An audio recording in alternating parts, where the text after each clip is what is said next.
Well, my name is Bob Shepard. I was born in the Rio Grande Valley, born in Harlingen, Texas. Grew up in Harlingen, went to school in Harlingen, graduated from Harlingen High School, and then went to the University of Texas in Austin. One of the things that I wanted to do is I wanted to go into business for myself. And when I was getting ready to get out of school, I was given an opportunity through some friends of my grandfather's who were in the insurance business in Harlingen, Rakekos, and M.H. Conley to come back and go into business with them, which I did. And then a few years later, Mr. Conley decided to retire. Bob Walton, who'd been a partner of mine for 30 plus years, Bob came into the business in 1975. We built the agency here in Harlingen. And then in 1995, a good friend of ours, Neil King and Mike Allen, who had been in the insurance business and had sold out to a national broker, called me and said, I'm going to buy this agency back from the national broker. Would you and Bob like to go in with me and we'll buy it back? And so that's what we did in 1995, which formed Shepard Walton King Insurance Group, which of course is the name of the firm today. Well, one of the things that I got involved in at an early stage after I came back was the Harlingen Area Chamber of Commerce.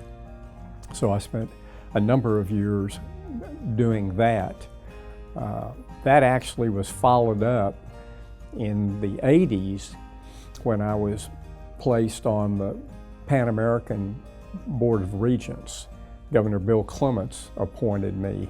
I served on Pan Am's board twice. Later served on the development board for UT Brownsville and chaired the development board and was a founding member of that development board. After that, Governor George Bush appointed me to the Texas Higher Education Coordinating Board. And I ended up having one of the longest tenures on that board. I served 13 years. Bush appointed me in '96. Governor Perry reappointed me in 2005. So I had an opportunity to look at higher ed, not only locally here in the Rio Grande Valley, but all over the state. The most important thing about Bob Shepard in regard to higher education is his passion. He cares very deeply about educating Texans to the extent possible. He believes very strongly in making sure that kids from all backgrounds have access to higher education, and he particularly cares about young people from South Texas and the Rio Grande Valley. He knows that higher education is a key to the future of the state of Texas.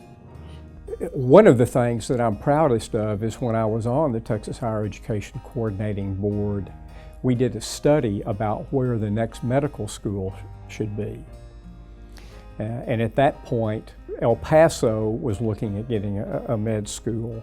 And in our study, because they were much further along than we were in the valley, and we recommended that they get their med school. And then there was also the decision of the committee that I served on and the coordinating board that when it came time for a new med school, the next med school should be in the Rio Grande Valley.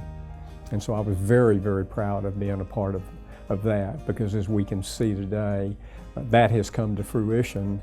Just recently here, the first class, med school class, was introduced to the Valley. So I think that's something that's going to be huge for our area in both years and decades to come. I was very pleased to be a part of that.